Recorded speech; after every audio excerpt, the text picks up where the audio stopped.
আসসালামু আলাইকুম এভরিওয়ান। তো চলো বেশি কথা না কইয়া গল্প শুরু করা যাক। এইদিকে নীলা গালে হাত দিয়ে এখন বোঝার চেষ্টা করছে এখানে কি হলো, আর ওই ছোট লোক কি বলে গেল বুঝতে পারছে না। তখন নিহা বলে উঠলো, দেখলি তো এখন বুঝ, সামান্য ব্যাপারকে এত বড় করছিস তুই, আর তোর দোষে তুই সবার সামনে অপমানিত হলি।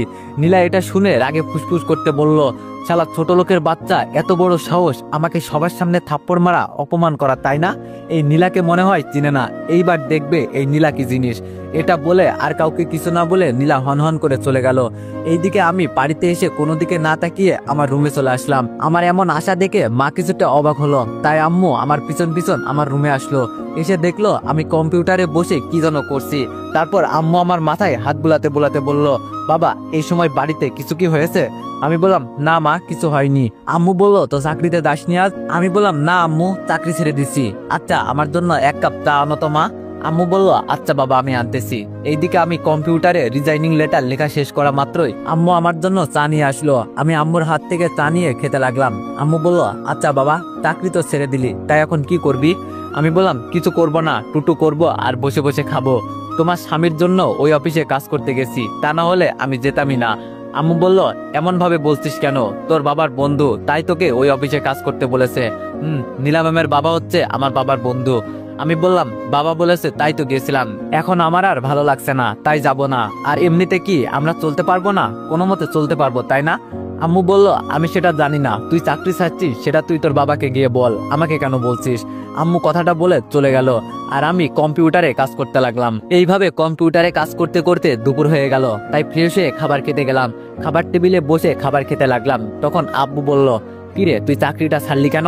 আমি বললাম, ভালো লাগছে না তাই ছেড়ে দিছি। আব্বু বলল, তোর ভালো না লাগলে হবে? এখন সংসার কিভাবে চলবে? এইদিকে আমিও ঘরে বসে থাকি। আমি বললাম, কেন?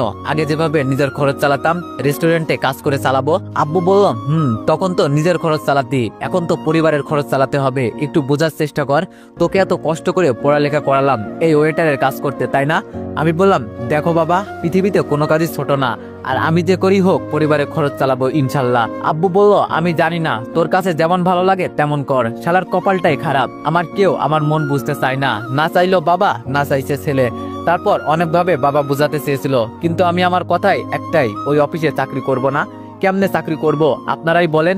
ওই মেয়ে শুধু শুধু আমার মা বাবাকে নিয়ে গালি দেয়, সেখানে কি করে চাকরি করি? তারপর কোনো মতো খাবার খেয়ে রুমে গিয়ে কিছু বিজ্ঞাপন দেখতে লাগলাম। সেখান থেকে কিছু কোম্পানির লোক নিয়োগ নিবে, সেখান থেকে 2টা কোম্পানিতে আবেদন করে গেম খেলতে লাগলাম। তখন নিয়াল আমার রুমে এসে, ভাইয়া কি করছিস? আমি বললাম, এই তো কম্পিউটারে বসে চেয়ার টিপি। নিয়াল বলল, ভাইয়া তুমি তো গেম খেলছো, তোমার মোবাইলটা আমাকে একটু দিবা?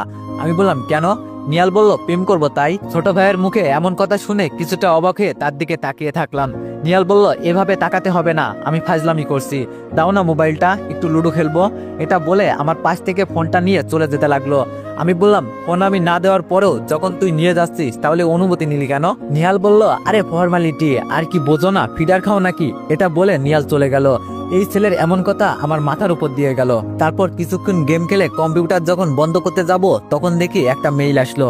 আমি কিছু না ভেবে মেইলটা ওপেন করতে অবাক হলাম। আমি দেখলাম সেখানে লেখা আছে আমাকে আগের পোস্টে আবার নিয়োগ দিছে, কিন্তু আমি তো আর ওই কোম্পানিতে কাজ করব না। এটা বলে কম্পিউটার বন্ধ করে নিয়ালকে খুঁজতে লাগলাম, কিন্তু ঘরে তাকে দেখতে পেলাম না। তাই ছাদে গেলাম। ছাদে গিয়ে যা দেখলাম সেটা দেখে ইচ্ছে করছে নিজের 20 টাকার শরবত খেয়ে আত্মহত্যা করি। ছাদে গিয়ে দেখি করিম চাচার মেয়ে তাসপিয়ার সাথে লুডো খেলছে। করিম চাচা হচ্ছে আমাদের প্রতিবেশী। এটা পর্যন্ত ঠিক আছে, বাট তাদের কাহিনী দেখে আমার মাথা ঘোরাচ্ছে। চলেন তাদের কাহিনীটা বলি। তাসপিয়া বলল, নিয়াল তুমি আমার গুটি কেটে দিয়েছো, আমি আর খেলবো না, যাও। নিয়াল বলল, আরে তাসপিয়া তুমি রাগ করিও না, এই নাও আমার 2টা গুটি একসাথে কেটে দাও। তাসপিয়া বলল, সত্যি? কই দাও দাও। নিয়াল বলল, এই তো বাবু, এইদিকে 2টা আছে, কেটে দাও। তারপর তাসপিয়া আমার ভাইয়ের গুটি কেটে দিল। তাসপিয়া বলল, বাবু তুমি না সত্যি অনেক ভালো। এটা বলে আমার ভাইয়ের 2 গাল টেনে দিল। নিয়াল লজ্জা পেয়ে বলল, আরে যা, এমন করে কেউ বলে? তাসপিয়া বলল, বাবু তোমার কাছে আরেকটা চকলেট আছে না, দাও আমাকে। আমার ভাই নিয়াল বলল, এই নাও তোমার চকলেট, আচ্ছা আমি খাইয়ে দিব কেমন? হায় আল্লাহ, এই কথা শোনার জন্য আমি এই পর্যন্ত বেঁচে আছি। আমি পড়ালেখা শেষ করে ফেললাম, আজও কপালে একটা বাবু শোনা জুটলো না। আর এইখানে আমার ভাই 8ম শ্রেণীতে পড়ে নাকি প্রেম করে। আল্লাহ দড়ি ফালাও, আমি উঠা যামু। তাই তো বলি আমার পকেট থেকে মাঝে মধ্যে টাকা কম থাকে কেন? এই হারামজাদা তাহলে টাকা নাই, তারা তারপর আবার শুনতে লাগলাম তাদের লুতুপুতু। তাসপিয়া বলল, না বাবু আমি খেতে পারবো, তোমার ভাই দেখে ফেললে সমস্যা হবে। নিহাল বলল, আরে তোমার ওই বলদ দেবরের কথা বলিও না, সে তো নিজে প্রেম করতে পারে না, উল্টো আমাকে করতে দিবে না নাকি, নাও খাও। যাক বাবা, বিয়ে করার আগে আমাকে দেবর বানিয়ে ফেললো।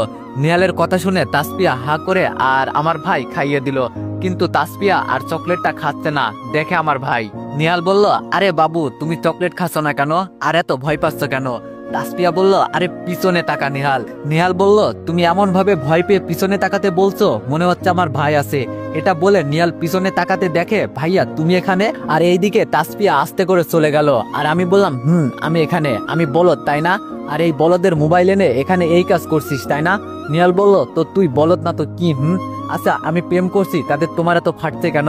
পোলা বলে কি? তবে রে, এই বলে আমি নিহালের কান ধরে বললাম, আয় তোর আজ খবর আছে, তোর বিচার আমি করব না, আম্মু করবে, আই বলছি।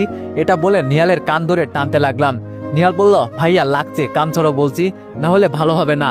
তুই যে ওই দিন ছাদে উঠে সিগারেট খাইছিস সেটা আমি আম্মুকে বলে দিব কিন্তু। আমি একটু হেসে বললাম, আমি যে সিগারেট খাইছি সেটার প্রমাণ কি? নিহালও হেসে বলল, আমি যে প্রেম করি সেটার প্রমাণ তুই দিতে পারবি না, কিন্তু তুই যে সিগারেট খাইছিস সেটার প্রমাণ কিন্তু আমার ক্যামেরায় বন্দী আছে। আমি বললাম, মানে? নিহাল বলল, মানে খুব সোজা, তুই যে ওই দিন সিগারেট খাইছিস ওইটা আমি ক্যামেরায় বন্দি করে রেখেছি। এখন আমাকে ছাড়, না হলে আম্মুকে দেখিয়ে দেব কিন্তু, তারপর তুই বুঝতে পারছিস। নিহালের কথা শুনে আমি নিহালকে ছেড়ে দিতে নিহাল কলার ঠিক করে বলল, নেক্সট টাইম আমার আর তাসপিয়ার মাঝখানে আসবি না কিন্তু, না হলে। এটা বলে চলে গেল।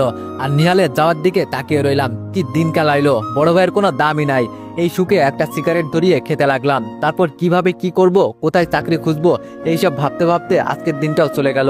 সকাল 10টার দিকে ঘুম থেকে উঠে ফ্রেশে নাস্তা করে অফিসে গেলাম, কারণ ডিজাইনিং লেটারটা জমা দিয়ে তারপর সেখান থেকে দুপুর 12টার দিকে আরেকটা কোম্পানিতে ইন্টারভিউ আছে। অফিসে গিয়ে স্যারের রুমের সামনে আসতে, স্যার আসবো, কামিং। মেয়ের কণ্ঠ শুনে কিছুটা অবাক হলাম। তারপরে কিছু না ভেবে কেবিনে ঢুকে দেখি নীলা ম্যাম।